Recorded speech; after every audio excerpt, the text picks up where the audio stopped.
한국전자통신연구원에 지금 연구원으로 계신 최무룡 예비역 육군 대령님께서 진행해 주실 예정입니다. 기갑 소부대 조전을 주제로 이렇게 해주실 예정입니다. 자, 기갑부대의 특징이 뭐죠? 목표를 찍으면 절대 멈추지 않고 그 끝까지 가야 된다. 자, 오늘 끝까지 가는 발표를 한번 들려주실 최무룡 연구원님을 큰 박수로 모시겠습니다.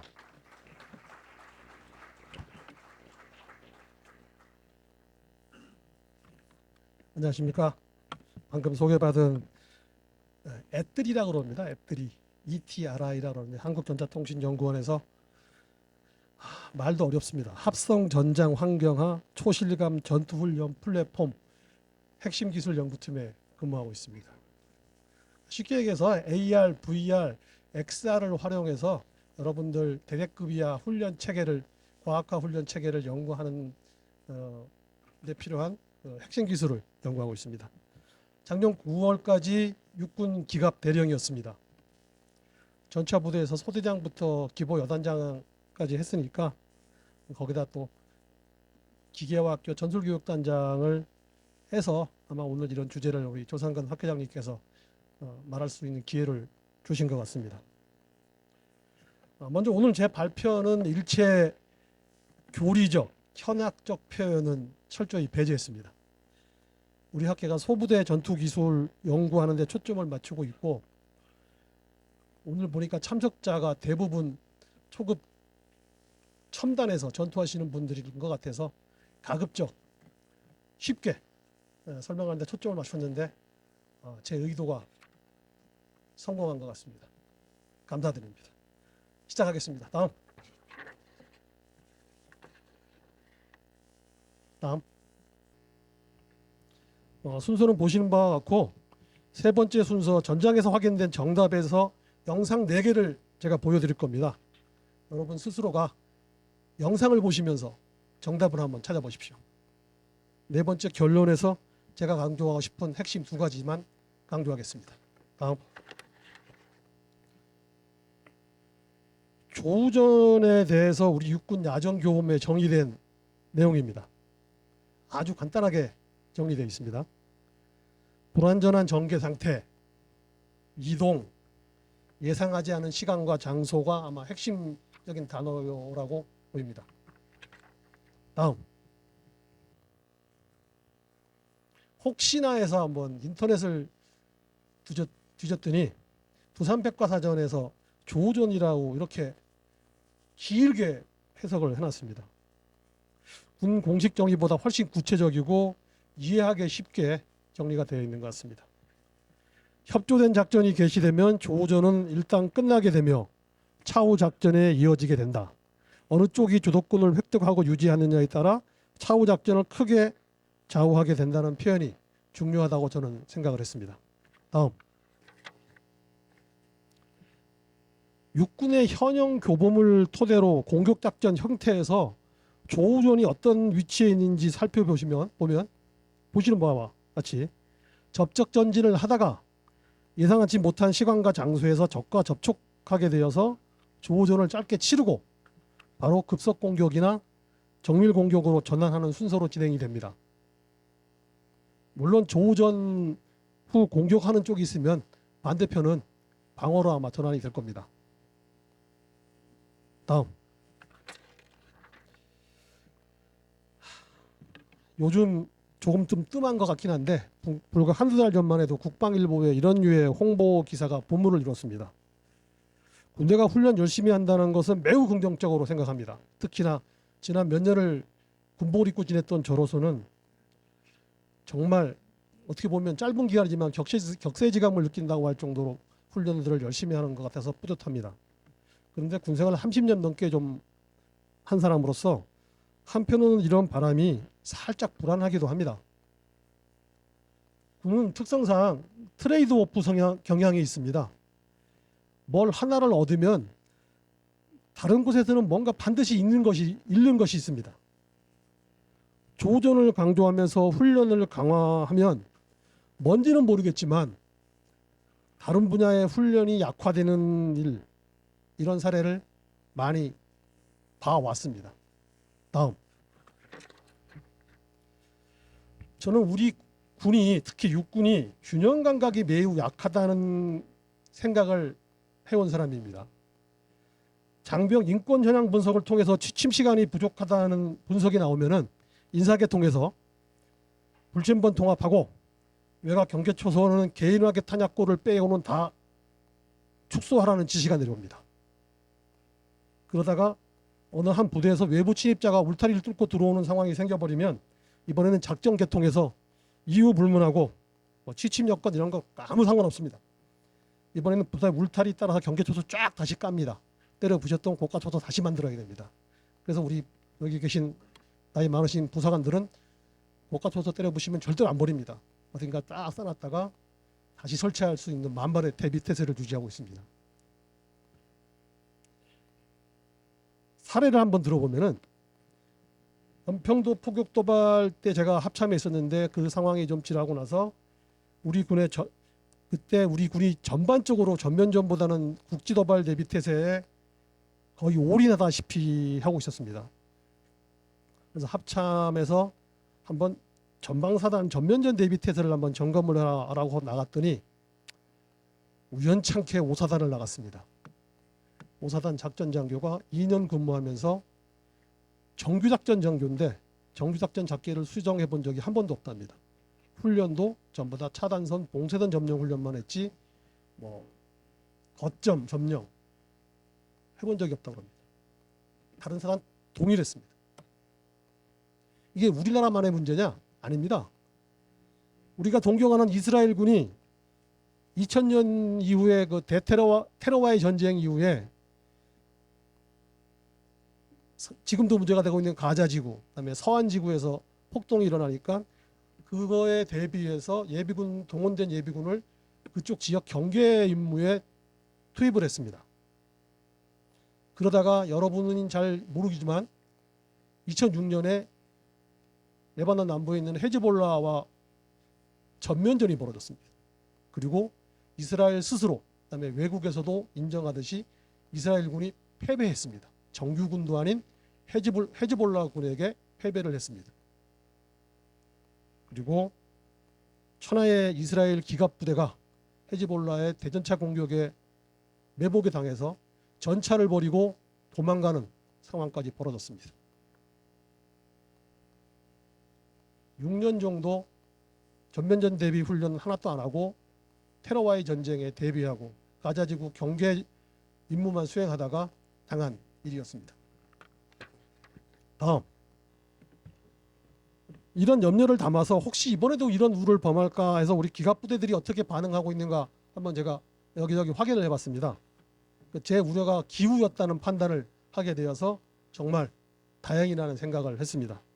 뭐 물론 분위기가 있다 보니까 7군단하고 교육사 쪽에서 각자 자체적으로 연구 경과를 만들어 내고는 있었습니다. 단지 조우전이라는 게 주로 소부대에서 빈번하게 벌어질 텐데 연구 결과를 만들어서 보고를 해야 되다 보니까 또 보고서를 만들려다 보면 또 말을 또 멋있게 어렵게 단어를 써야 되지 않습니까? 저렇게 만들고 있더라고요. 근데 저거를 우리 야전에 계신 소대장, 부소대장, 전차장들이 저 절차를 또 외워야 되나?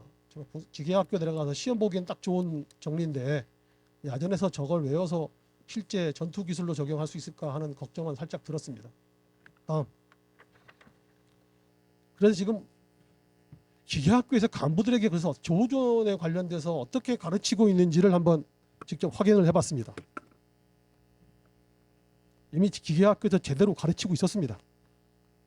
신속한 선제 사격, 주도권 확보, 즉각 대응 사격이 소부대 전투기술 책자에 이미 명시가 되어 있습니다. 그리고 이건 조전이든 아니든 적과 접촉 시에는 모든 경우에 동일하게 단순 심플하게 적용하도록 하는 일반화된 대응 방식이었습니다. 다시 한번 얘기하지만 우리 기갑부대는 이미 제대로 가르쳐 오고 있었습니다. 이걸 다시 강조하니까 쓸데없이 어려운 말로 다시 정리를 하고 있는 행동을 보이는 것 같아서 굳이 그럴 필요는 있을까 하는 생각은 들었지만 그럼에도 불구하고 아주 긍정적인 평가를 할 수 있었게 되어서 저도 다행이라고 생각했습니다. 다음, 자, 다시 한번 이 도표로 돌아보겠습니다. 저의 염려와 우려를 담아서 만든 도표였습니다. 이 표에서 보시는 바와 같이 접촉 전진, 공격, 정권 확대, 추격이 우리 공격 작전의 네 가지 형태입니다. 조우조는 접촉 전진과 공격 사이에서 발생할 수 있는 가능성 있는 우발 상황입니다. 우리는 우발 상황에 충분히 대비를 해야 됩니다. 하지만 기본을 충실히 훈련하면은 우발 상황에서도 충분히 대응이 가능합니다. 그런데 우리 군의 트레이드 오프 경향을 고려하면 사실 접촉 전진과 공격이 아니라 조전에만 특정 기간 집중해서 훈련하는 상황이 생기지 않을까 살짝 우려가 되긴 합니다. 꼬리가 몸통을 흔드는 웹더독 현상만 좀 주의했으면 좋겠습니다. 자, 그럼 지금부터 요즘 핫하다는 원형적 사고를 적용하겠습니다. 여기 지금 원형적 사고가 뭔지 모르시는 분들도 계실 텐데 네이버 찾아보면 원형적 사고 치면은 아주 좋은 영상도 많이 뜹니다. 여기 제가 위에서 얘기했던 우려와 염려에도 불구하고 훈련 열심히 하십시오. 조전 훈련을 포함한 모든 훈련 다 열심히 하십시오. 단지 방향만 수시로 보정해 가면서 한다면은 군인을 군인답게 부대를 부대답게 만드는 아주 좋은 결과가 나올 거라고 확신합니다. 다음.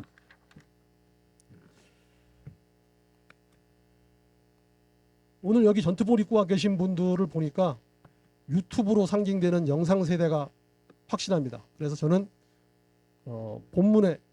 저의 그 본론의 내용을 제 말이 아니라 영상 3개를 연속해서 보시면서 여러분이 영상을 보면서 스스로 정답을 한번 찾아보시기 바랍니다. 먼저 최근 우크라이나군의 브래들리 장갑차가 러시아군의 최신 T-90 전차와 조우전을 치렀을 때 어떻게 승리했는지 한번 영상을 보십시오.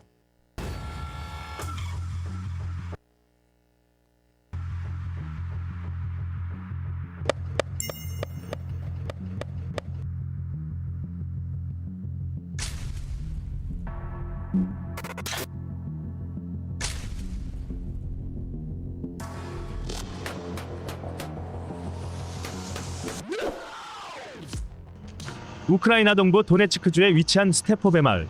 우크라이나와 러시아의 두 장갑 차량이 아주 가까운 거리에서 마주쳤습니다. 우크라이나군이 운용하는 미국산 브래들리 장갑차는 즉각 주무장인 M242 부시마스터 25mm 기관포 세례를 쏟아붓기 시작하는데요. 브래들리는 적 차량과 멀어지면서도 계속해서 기관포를 명중시킵니다. 바로 이 열 영상 조준경 덕분입니다. 반면 러시아 측은 브래들리 장갑차가 기관포 7, 8발을 쏠 때 기껏해야 한 발씩 응수하며 느릿느릿한 모습을 보이는데요. 이 영상을 공유한 우크라이나 제47 기계화여단은 브래들리를 상대하는 전차가 다름 아닌 러시아군의 최신형 전차 T-90이라고 주장했습니다. 1990년대 초반 전력화된 T-90 전차는 미국의 M1 에이브럼스, 독일의 레오파드2 등 서방의 3.5세대 전차에 비견되는 전차로 125mm 활강포와 열화상 조준 장비, 자동 장전 장치, 자체 방어 시스템 등 최첨단 기술로 무장했다고 알려져 있습니다. T-90의 전투 중량은 46.5톤으로 27.2톤의 브래들리와는 체급상 비교가 안 될 뿐더러 전장에서의 목적 자체가 다른 한 차원 높은 기갑 전투 차량이라고 할 수 있죠. 그런데 브래들리가 23발의 기관포를 퍼붓는 동안 단 3발의 대응 사격밖에 하지 못한 T-90은 브래들리가 멀찌감치 떨어져 사격을 가하려고 할 때 큰 폭발을 일으킵니다. 그리고 이뤄지는 선수교체. 우크라이나군의 또 다른 브래들리 보병 전투차가 폭발을 일으킨 T-90 쪽으로 향합니다. 목표 지점에 들어서자마자 브래들리는 작정한 듯 기관포를 쏘아대고 T-90은 어찌할 바를 모르는 것처럼 우왕좌왕합니다. 마치 사격 훈련이라도 하듯 끝없이 그리고 일방적으로 가해지는 사격. 약 2분도 안 되는 시간 동안 100여 발의 기관포 세례를 쏟아부은 그때 T-90 전차에서 엄청나게 큰 2차 폭발이 일어납니다. 통제력을 잃은 T-90은 현장을 벗어나기 위해 이리저리 움직여보지만 갈피를 잡지 못하더니 결국 나무를 들이받고 멈춰섭니다. 러시아 승무원 3명은 전차에서 빠져나와 도주했지만 2명은 전사하고 1명은 포로로 붙잡혔다고 우크라이나군은 밝혔습니다. 큰 위협이 될 수 있는 적 최신형 전차인 만큼 우크라이나군은 1인칭 자폭 드론을 날려 T-90 전차를 완전히 파괴하면서 상황은 종결됐습니다. 첫 번째 영상입니다. 최신 영상이었습니다. 자, 이제 서서히 답을 좀 찾아가십시오. 제가 무슨 얘기를 하고 싶었는지. 자, 두 번째 영상 준비하십시오. 두 번째 영상은 이라크 전쟁 초기에 우리가 안보보좌관 미 국방 백악관 안보보좌관했던 맥마스터 보좌관이 대위 때 중대장으로 참전했던 전투 영상입니다.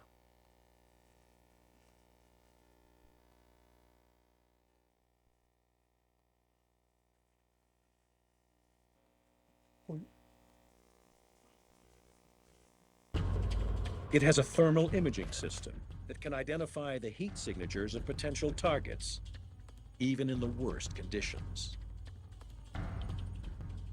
So we're moving in this very limited visibility. And we begin to identify some hot spots. 저 얼굴이 대위는 아니고요. 저 얼굴이 대위. As McMaster's platoon approaches 73 Easting, a line of longitude on the map, he encounters a Tawakalna Division forward outpost. It's manned by infantry with anti-tank guns and rocket-propelled grenades. And it was at this point that we first received fire from the enemy.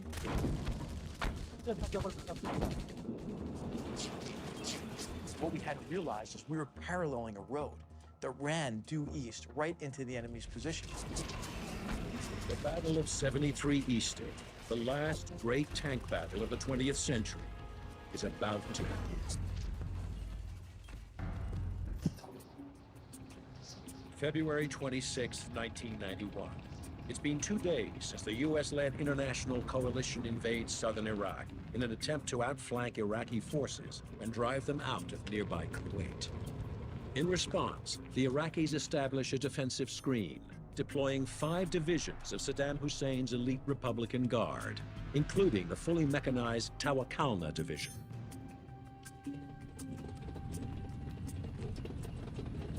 Just west of the map referenced 73 Easting, the U.S. 2nd Armored Cavalry, spearhead the coalition advance, makes contact with the Republican Guard. And it was at this point we first received fire from the enemy.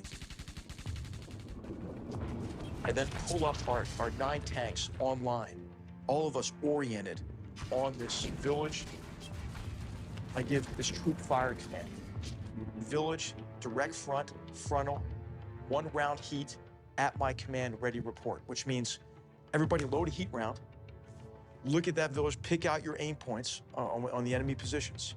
And when they're ready, we're gonna fire 9 simultaneous main gun rounds at the center. I fire 1 round before that to mark center with a tank heat round.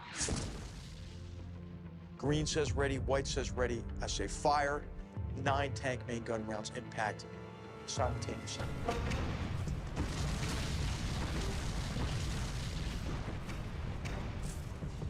Now, we get the word, continue your move to the east. And it's at that point I just get this gut feeling, I get this feeling that we're about to make contact with the defending enemy force. And I make the decision to go into a tanks lead formation. That means positioning the Abrams tanks in a rolling wedge, with the more vulnerable Bradley fighting vehicles tucked in behind for protection. This formation places McMaster's big guns forward, ready for whatever lies ahead. So my tank comes up over that crest. Again, remember, it's a sandstorm, right? You can't see very far, but it is as if the sandstorm just lifted. I mean, as soon as we came over that ridge, it was some weird environmental fact, but it was like it occurred. 그야말로 좋습니다. And what I was 때문에 아무것도 안 confronted 보였던 with was 상황. the enemy defensive 시작이 position. 접수가 좋은 영상. They were deployed in a reverse. That first tank with the heat round. That fireball blows the tank commander out of that tank. And then ultimately there's a secondary explosion that blows the turret off that tank. My gunner traverses left, hits another tank.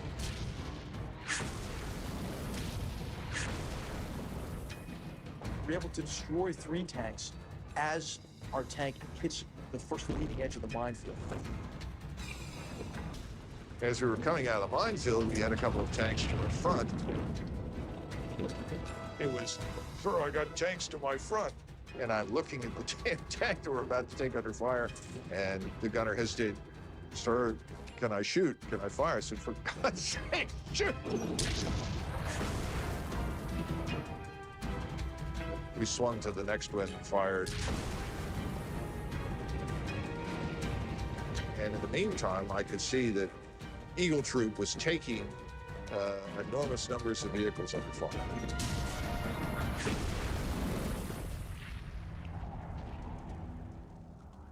Initially, there was a great deal of disorientation on the Iraqi side because they just assumed that this couldn't be American tanks attacking them. It had to be aircraft. But even after they figured it out, they still had difficulty getting into their vehicle in time because they didn't realize how quickly the Americans were closing on them. The gun stays right on target. It has a geostabilized system, and I mean, you can be moving out at 40, 50 kilometers an hour, going over bumps and firing.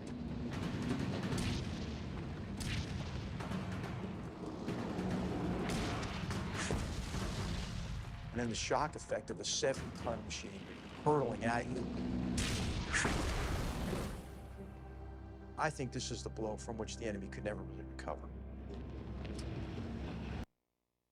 자, 73 이스팅 전투의 바로 옆에서 전투를 했던 다른 전차 중대가 검은 연기를 뚫고 들어가서 대규모 적과 조우했을 때 어떻게 전투를 했는지도 보시겠습니다.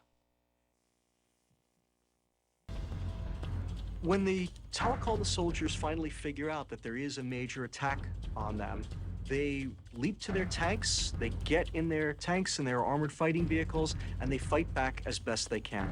The problem that they have to begin with is that the Americans are shooting at them at ranges at which they can't possibly fire back. I told the gunner to shoot the vehicle. Immediately followed just a second or so later by a heat round from Ghost 6. So we shot it, and this thing exploded. And the next thing I know, my other tank platoons have seen similar things to what I was seeing, and they started engaging.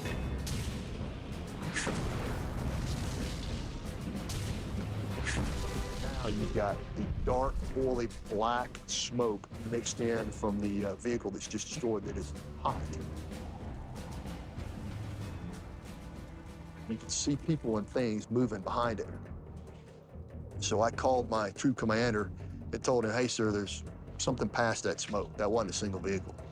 I want permission to move up and poke my nose through the smoke. I said, yeah, okay, Roger, makes sense.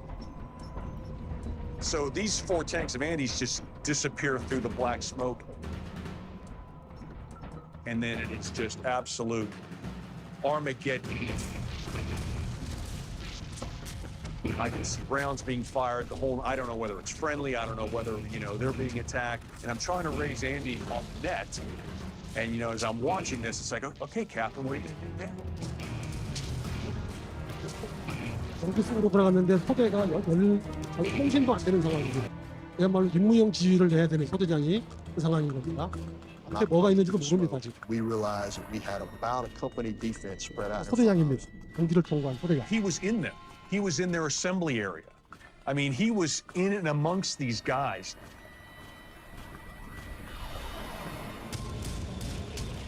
I mean, he basically, it's like, he opened the front door and just started shooting.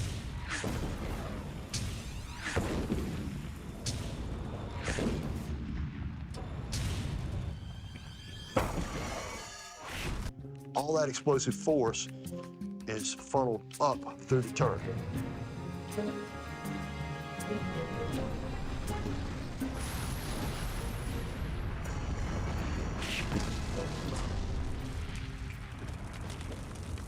Ghost Troop fires repeatedly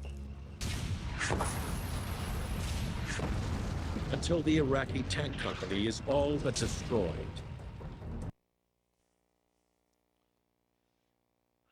화면 보여주시죠.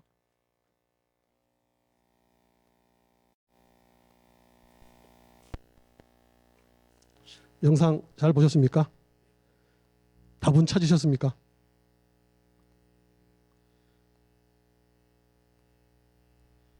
그런데 우리를 얻은 결론을 80년 전에 이미 터득했던 명장이 있었습니다.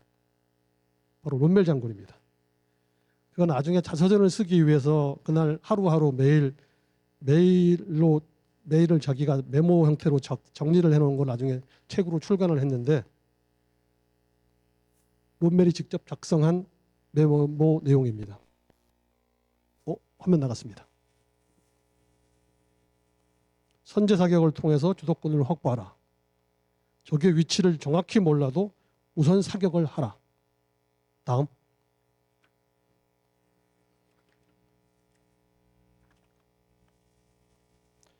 적에게 응수하지 않고 언패물만 참거나 후속 부대의 도착을 기다리기만 한다면 근본적으로 잘못된 생각이다.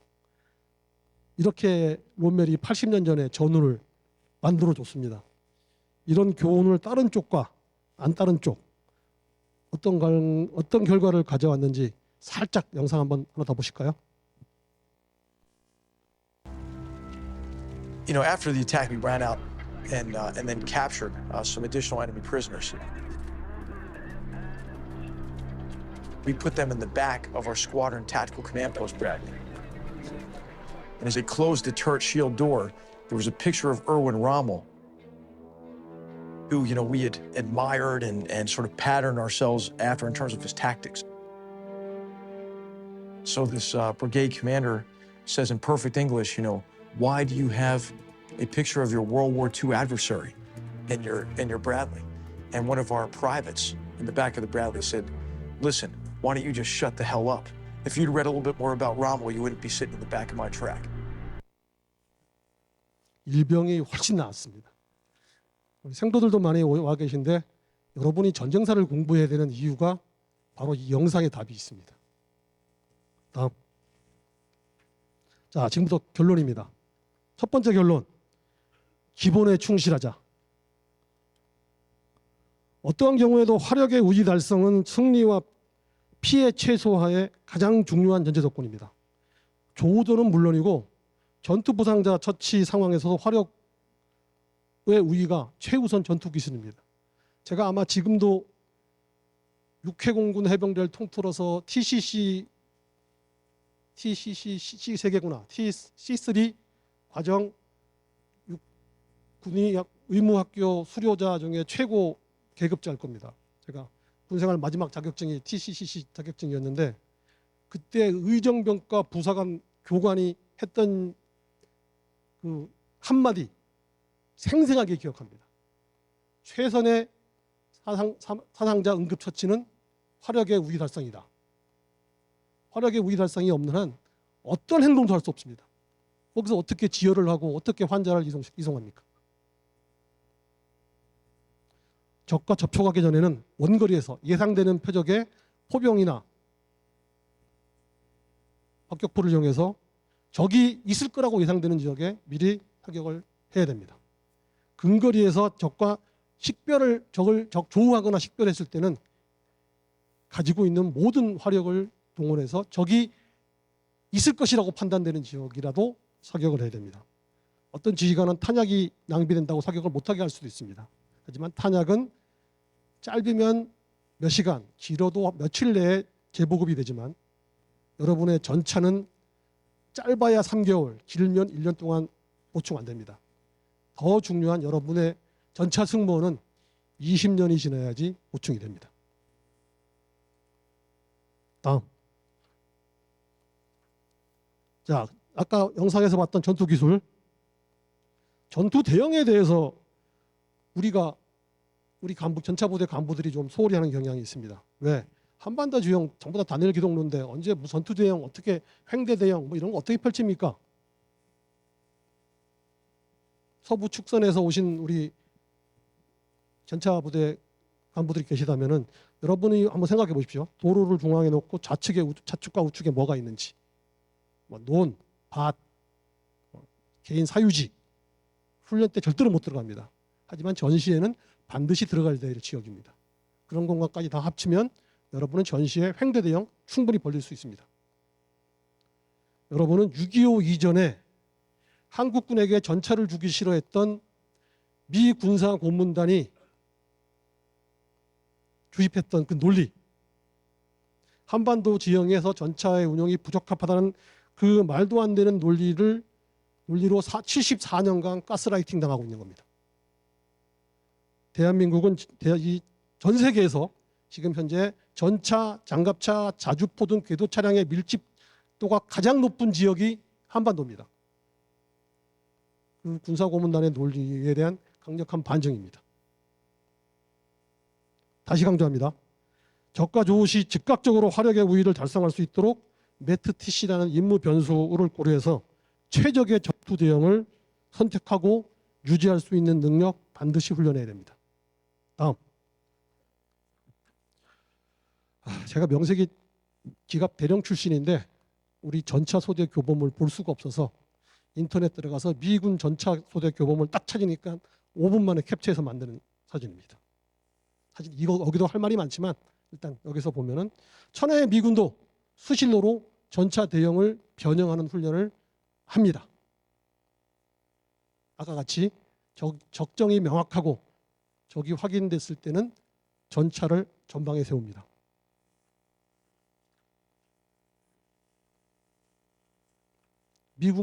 미군이 조우전을 치를 가능성이 높겠습니까? 한국군이 조우전을 치를 가능성이 높겠습니까? 더 유리한 상황에 있는 미군들도 이 전투 대응 훈련 열심히 한다는 거 명심해야 됩니다. 다음은 사격 종류 및 방법입니다. 관측 사격과 교대 사격은 제외하고 소대장이 직접 통제할 수 있는 사격 종류는 일제 사격입니다.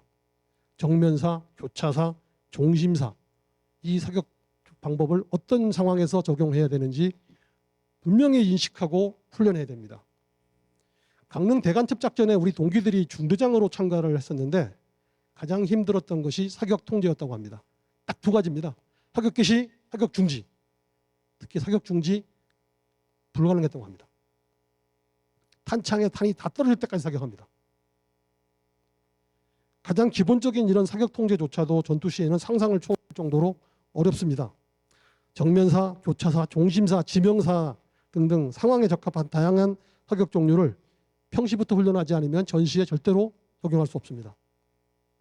실제 사격 훈련할 때 이게 적용이 제한된다 그러면 전차 대대마다 있는 TMPS 훈련장에서 반드시 숙달해야 됩니다. 경험이 아니라 완전 숙달해야 됩니다. 다음, 전차 소대 사격 종류 요도입니다. 잘 이해하실 수 있을 겁니다. 뭐가 정면사고, 교차사고, 종심사인지. 어떤 상황에서 이런 방법을 적용해야 되는지 자기의 뇌와 근육과 혀가 조건 반사적으로 훈련되어 있어야 합니다. 조건 반사적 다음. 조건 반사적 숙달이 어느 정도 수준인지 영상 하나 보실까요? 배구 영상입니다. 상대방 공격수에게 공이 토스되는 순간부터 블로킹을 하는 두 선수가 어떤 동작을 취하는지 손끝, 발끝, 팔과 발의 각도, 시선, 점프 타이밍 한 명인 것처럼 얼마나 일치하는지 한번 보시겠습니다. 이게 숙달입니다. 영상.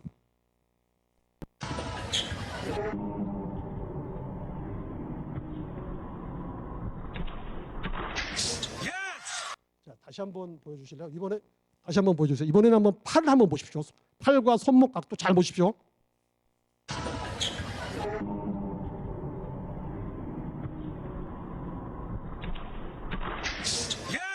다시 한번. 이번엔 발 한번 보십시오. 점프하는 타이밍,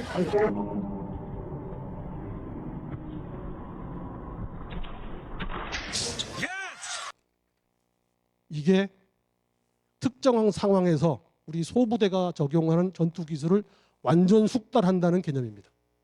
두 선수가 얼마나 열심히 훈련했겠습니까? 블로킹을 하기 위해서. 전형적인 블로킹 기술을 완전 숙달한 상태가 저 상태입니다.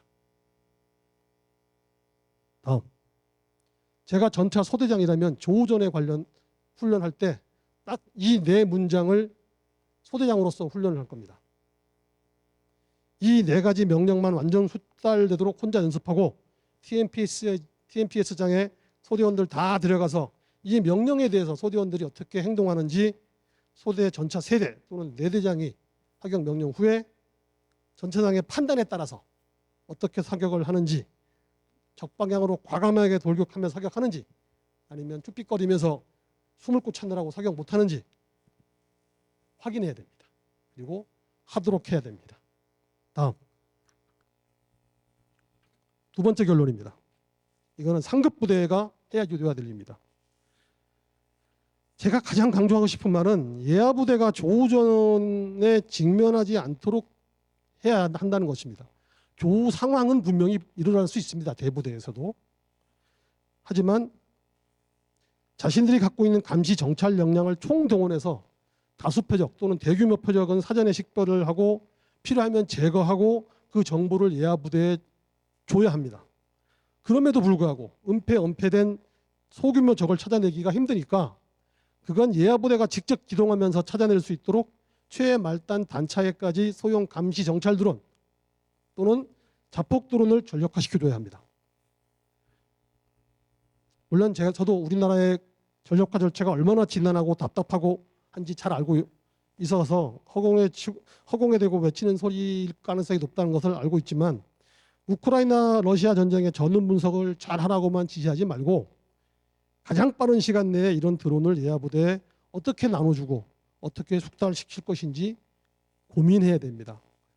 지시만 하지 말고 이 지시에 대해서 상급 부대가 어떤 액션을 취하고 있는지도 동시에 보여줘야지 예하 부대가 그 지시에 수긍합니다.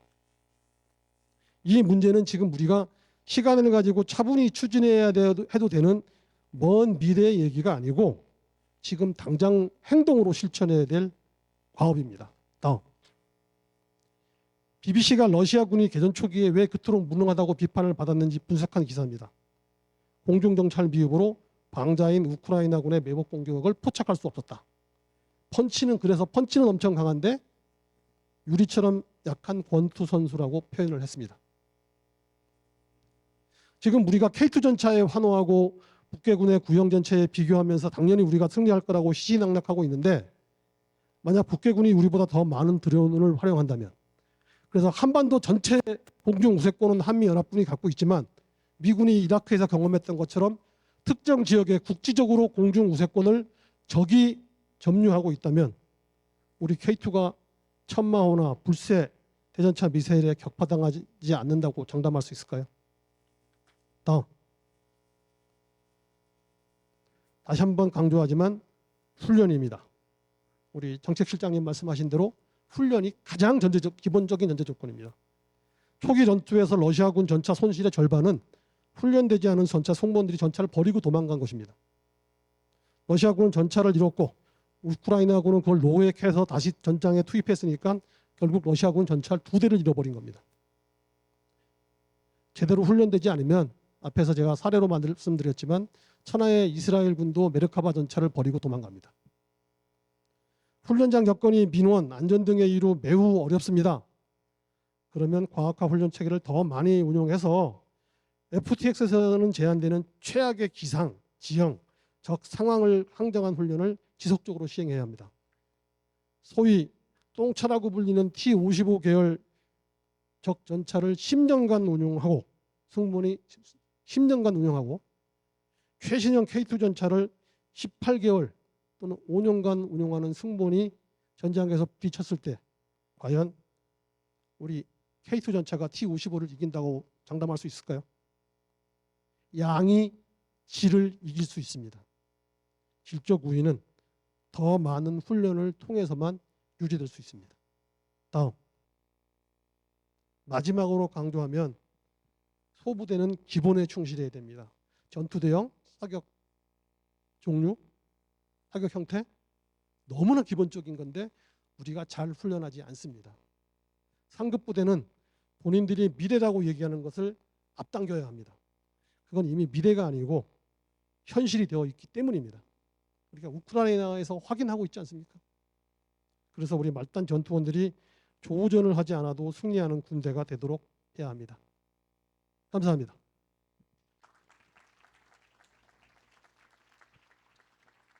질문 받는 거예요? 질문을 받으라고 합니다. 홀로큐움이기 때문에 혹시 궁금하신 거 있으면 질문하셔도 됩니다. 다행히 여기 전차 부대에서 오셔가지고 네 말씀하십시오. 마이크 갖다 드리겠습니다. 예. 내용 하여간 잘 들었고 굉장히 좋은 내용이라고 생각이 됩니다. 조우전에서 물론 거기서 이제 이 주도권을 장악하면 당연히 그 후속하는 결과도 좋으리라고 예상이 되는데 제가 여기서 궁금한 것은 최초 조우하기 전에 이제 바로 조우전에 돌입했을 때 이 소부대 지휘관이 가장 지휘자나 지휘관의 병사가 가장 궁금한 것은 첫 번째 여기에서 조우전에서 대부분 지금 언급하는 내용은 아군과 적군이 조우했다고 지금 그렇게 가정을 하고 한 것이지 않습니까? 네. 그런데 전장에서는 꼭 그 상황만 있는 것이 아니고 아군과 아군이 조우하는 상황도 있을 것이고 첫 번째가 두 번째는 아군과 적군이 조우를 하는데 나는 저 상황을 알 수가 없는데 예를 들어서 적군이 잘 협조된 어떤 그런 상태에서 나를 매복하는 형태에서 그러니까 준비된 상태에서 내가 조우하면은 좀 상황은 달라지리라고 생각하는데 예를 들어서 첫 번째 제가 질문했던 아군과 아군이 조우하는데 물론 상대편 아군도 내가 아군인지를 모르고 내가 이 조우를 했을 때 주도권을 예를 들어서 주도권을 장악하기 위해서 잘 그 상황을 개척을 했는데 아군을 완전히 경멸하는 결과가 될 수 있지 않습니까? 그런 상황이 발생할 수도 있고 두 번째 제가 말씀드린 것처럼 그 조우전에서 주도권을 장악하기 위해서 적극적으로 먼저 사격을 하면서 잘 갔는데 그 적이 나를 기다리는 상황이었으면 그건 굉장히 좀 어려운 상황이 되지 않습니까? 뭐가 하나 좀 그러니까 제가 지금 드리는 말씀은 그러니까 조우전을 하기 전에 한 가지 어떤 그 조건이 빠져 있지 않느냐 어떤 상황이 그에 대해서는 어떻게 생각하시는지. 어떤 조건을 말씀하시는지. 그러니까 어떤 판단 없이 네. 바로 주도권을 장악하기 위해서 적극적으로 가야 되느냐 조우전에서. 네. 그런 말씀입니다. 그 두 가지 상황에서도. 감사합니다. 좋은 질문인 것 같습니다. 아까 제가 우리 여기 다른 전투복용 간부들하고 얘기하다가도 잠깐 그 얘기가 나왔었는데 아군의 피하 식별이 된다면 과감하게 돌격을 해야 된다고 했는데 지금 전방에 있는 우리 뭐 K2 전차는 당연한 거고 일부 K1 전차까지도 피하 식별 장치가 붙어 있기 때문에 지금 우리 아군의 그 전차들 장갑차들 일부 K21까지 포함해서 일부 좀 그게 안 돼 있는 전차가 있어서 문제긴 한데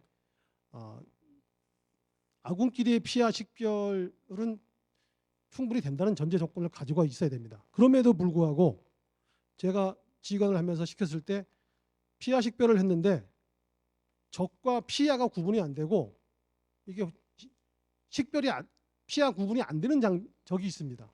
그때는 더 확인을 해라. 근데 그럼에도 불구하고 위협적이면 사격하라고 가르칩니다. 조금 전에 보셨던 73 미스팅 전투에서도 영국군 장갑차 한 대가 미군에게 피격을 당합니다. 아마 가장 큰 피해였던 것 같은데 영국군이 엄청 안타까워합니다. 영국에서도 난리였고 미국에서도 난리였는데 그때 저 영상에 나와서 제가 봤는데 한마디 하더라고요. 전쟁이잖아. 그러니까 우리가 감내할 수 있는 어떤 그 수준이라는 게 있는 겁니다. 지금 우리의 피하 식별 장비를 충분히 신뢰해야 됩니다. 근데 그럼에도 불구하고 신뢰가 되지 않은 상태에서 나에게 위협이 된다 그러면 저게 적인지 아닌지 더 확실하게 식별하기 위해서 내가 기다리다가 과연 내 부하를 죽게 할 것이냐. 그 판단은 아마 현장에 있는 지휘관이 판단을 하게 될 겁니다. 두 번째, 적이 매복기를 하고 있어가지고 과감하게 돌격했다가 적의 그 매복 진지 안으로 호구 안으로 들어가면 어떡할 것이냐. 그럼 적이 매복해 있는데 그 호구 안으로 안 들어간다고 해서 살아날 수 있을까요? 이미 죽이겠다고 매복을 하고 있는 상황인데 과감하게 주도권을 확보하기 위해서 전투를 하다 보면은 그 매복이 깨질 수가 있는데 그냥 거기서 수세적으로 쭈삣쭈삣 하고 있다가는 어차피 매복된 적에게 오히려 그 자리에서 경멸당할 수도 있기 때문에 어떠한 경우에도 과감하게 주도권을 확보하기 위해서 전투 행동을 하는 것이 매복에 당했다 그래도 그게 더 우세한 결과를 낼 수 있는 방식이 아닐까 생각을 합니다. 현장에서 지휘관들이 판단해야 될 영역입니다. 이것까지 교범해서 이렇게 하라 저렇게 하라고 구체적으로 정해줄 수는 없습니다. 일반적으로는 론멜이 얘기했던 대로 조우하면 과감하게 돌격하고 타격해라. 론멜은 해봤으니까요. 우리는 안 해봤지만. 다음 혹시 답변 되셨으면 다음은 지금 넘어가겠습니다. 예, 왼쪽부터 먼저 하겠습니다.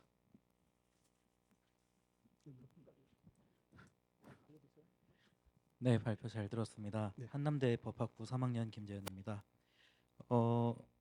방금 말씀해주신 부분에 대해서 그 소부대 전투를 수행을 할 때 있어서 이제 지휘관의 역할이 중요한데 이제 적을 식별을 했다고 해서 바로 이렇게 타격을 해도 되는가 이런 생각이 들어서 질문을 드립니다.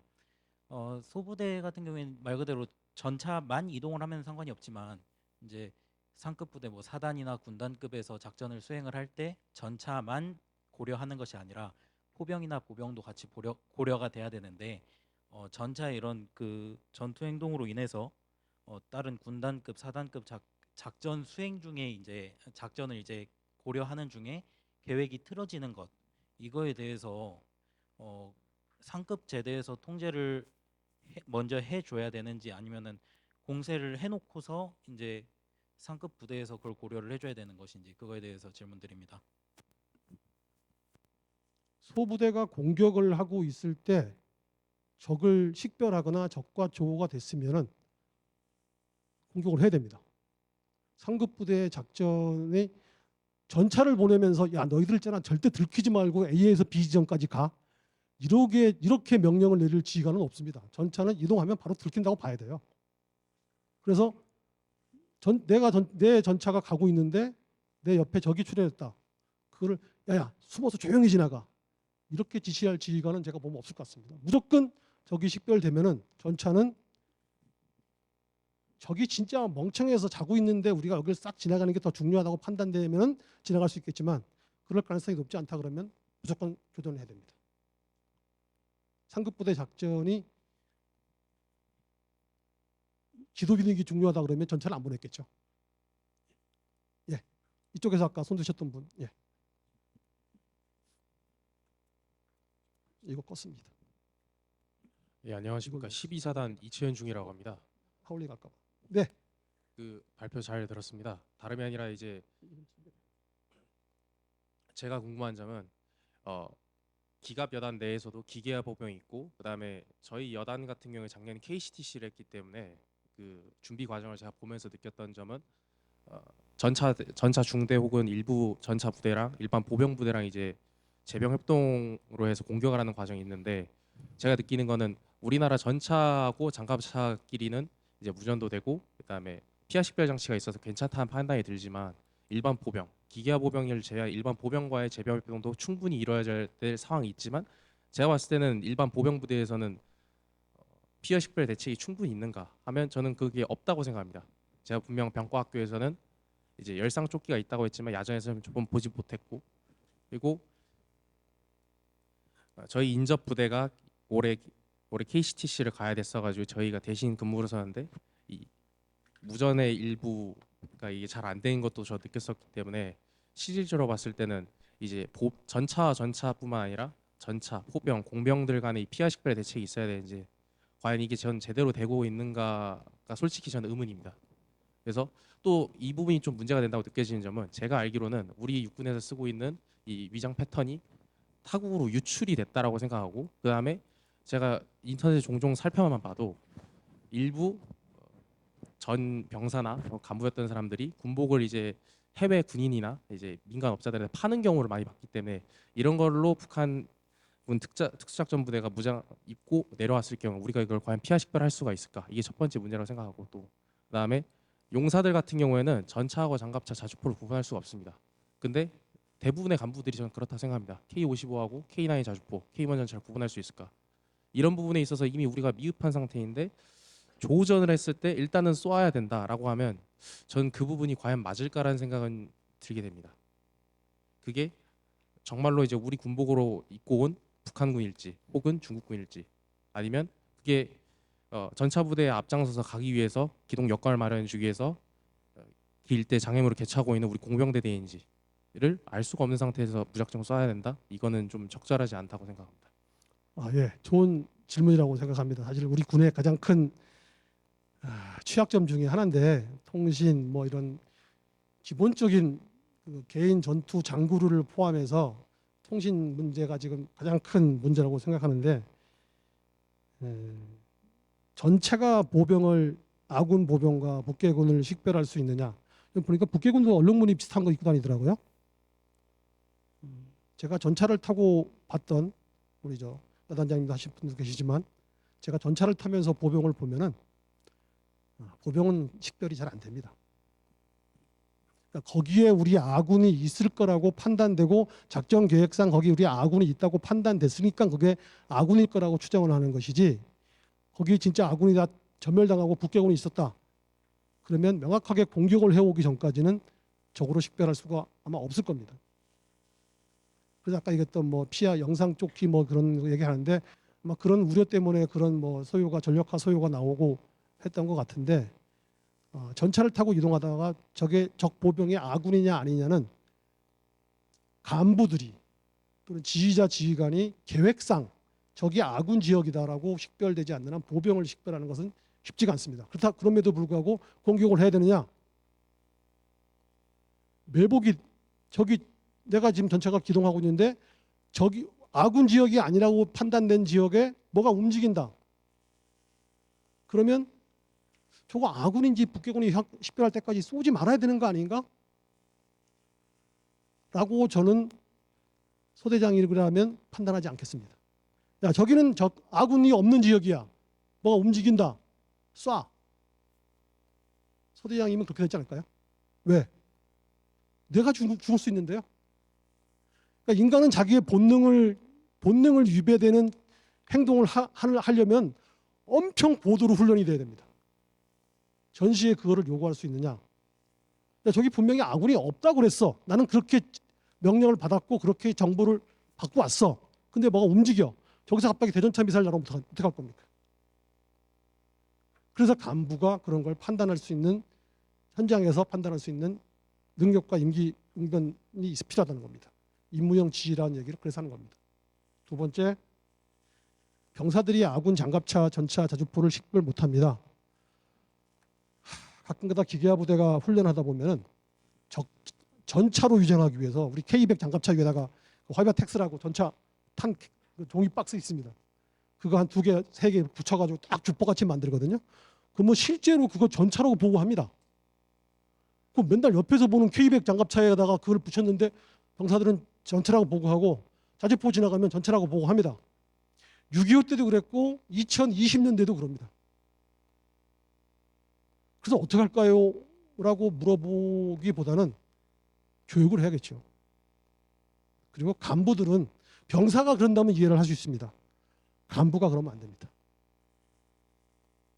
간부는 적 전차, 적 자주포, 적 장갑차가 차종이 뭐고 내가 갖고 있는 편제하기로 그 장비들을 파괴할 수 있는지까지 알아야 됩니다. 내가 판제3를 쐈는데 저게 깨지는지 안 깨지는지 모르고 쐈다가는 다 죽지 않습니까? 우리 보병들 마찬가지입니다. 제가 그래서 18개월 복무하는 병사들한테 너무 많은 요구를 할 필요는 없다. 하지만 최하 5년 근무하는 간부들은 알아야 됩니다. 예, 대답이 됐다면 다음 질문 받겠습니다. 예, 마지막 한 번만. 예. 안녕하십니까. 저는 GS 칼텍스에서 그 비상계획관으로 근무하고 있습니다. 저도 육군 그 대령으로 전역을 했는데 오늘 여기 와 보니까 너무 가슴이 설레고 정말 좋은 것 같습니다. 제가 그 KCTC가 처음 대대급 만들어졌을 때 제가 그 대한군 대장으로 이렇게 전투를 한 100번 정도 해봤거든요. 실제 해보고 육군 본부로 가서 이제 중령 대령 이렇게 해서 한 10년 근무를 했는데 그때 육군 본부 분위기가 어땠냐면 야, 전투를 잊은 군대 뭐 이런 느낌이 들었어요. 그 전혀 뭐 이런 부분에서 관심도 별로 없고 굉장히 안타까웠는데 오늘 우리 정책실장님 오셔갖고 이렇게 축사도 해주시고 또 교육훈련을 강조하고 또 이런 말씀을 해주셔갖고 야, 우리 군대 정말 제대로 지금 가고 있는 것 같다, 그런 느낌을 많이 받았고요. 그다음에 이제 이렇게 민간 기관에서 이런 콜로퀴움이라는 세미나도 아니고 질의응답식으로 이렇게 하는 이런 또 학회도 있어갖고 정말 우리 군이 복 받은 것 같습니다. 정말 너무너무 좋고요. 저도 콜로퀴움 앞으로 이거 할 때마다 꼭 참석하도록 그렇게 하겠습니다. 오늘 요 전차 조호전 관련해서 이렇게 말씀을 하셨는데 제가 KCTC에서 대항군 대장을 하면서 전차 10대를 늘 운용을 했고 실제로 공격 방어할 때 늘 이렇게 했는데 굉장히 고민이 많이 됐어요. 그리고 실제 우리 KCTC에서 훈련 부대가 들어와서 전차를 제대로 운용을 잘 못합니다. 실제로 전차 운용은 결코 쉽지가 않습니다. 정말 이걸 하려면 전차를 운용할 수 있는 여건을 잘 조성을 해줘야 돼요. 상급 부대부터 대대까지 이렇게 해줘야 전차 뭐 소대나 중대가 이렇게 들어갈 수 있거든요. 특히 이제 우리 한국과 같은 이런 지형에서는 이렇게 뭐 전차 조우전이 많이 있을까? 뭐 이런 생각이 많이 듭니다. 지금 현재 사례로 든 거는 이라크전하고 뭐 저기 헤즈볼라하고 이렇게 들었는데 거기는 이제 사막이고 하기 때문에 어떤 그 작전 지역이 정확히 구분도 안 돼 있고 또 뭐 굉장히 넓고 하기 때문에 조우전이 가능할지 모르겠지만 실제 우리 한국과 같은 이런 지형에서 조우전 하기는 전차가 조우전 하기는 그렇게 쉽지 않을 거라 예상이 됩니다.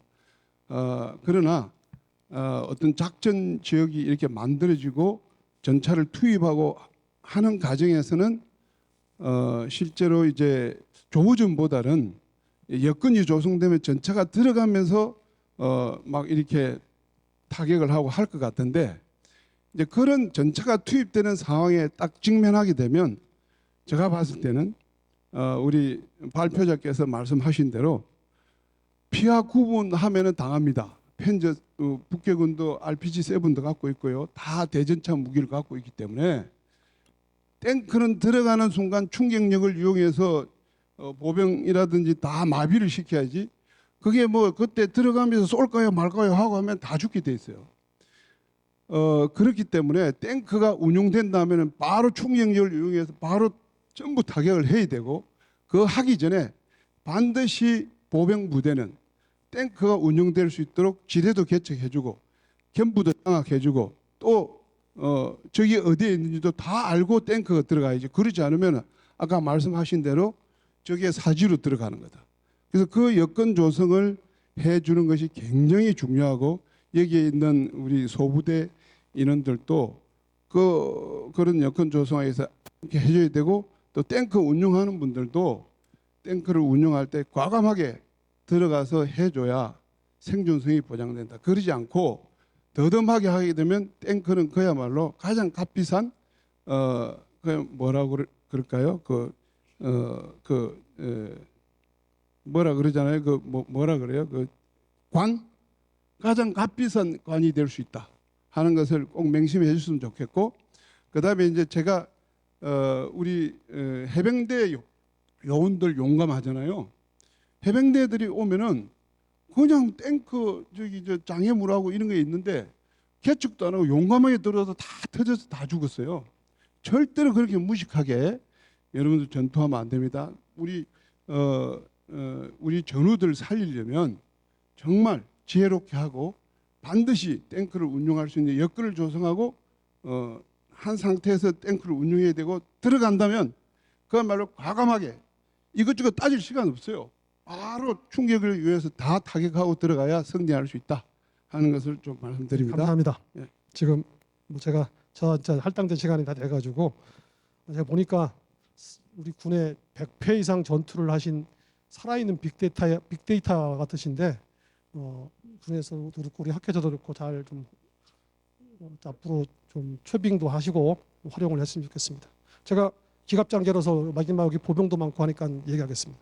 우리 보병 장교님들 우리 K1 전차라고만 일단 치고 105mm 포 3문 여러분 소대나 중대에다 주면은 그거보다 강력한 화력 가지고 계십니까? 전차 소대, 전차 세대에 M60 기관총이 하나, 둘, 셋, 넷, 다섯, 6정 있고 K3 기관총 3정 있습니다. 여러분 중대가 갖고 있는 화력보다 더 강하죠? 근데 제가 나중에 전에 한번 작전과장 할 때 전차 중대가 보병 연대 배속을 나갔는데 보병 연대장이 RCT 한다고 그걸 뭐 예비 대대다 줬더라고요. 근데 내가 놀고 있어요.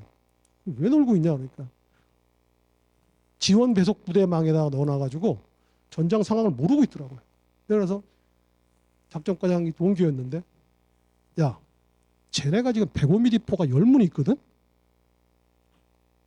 네가 교리상으로 전차를 뭐 집결 보수했다가 예비로 투입 역습 부대로 투입하라고 그러는데 네가 급해서 뚫리면 막 105mm 포 10문 투입해놔야지. 저걸 왜 놀리냐? 다시 한번 강조합니다. 전차 세대가 왔다는 얘기는 105mm나 120mm 포 3문과 기관총 6정이 왔다는 얘기입니다. 여러분 중대 웬만한 대대급 화력과 맞먹는 화력입니다. 공부해야 됩니다. 보병도. 이상입니다. 감사합니다.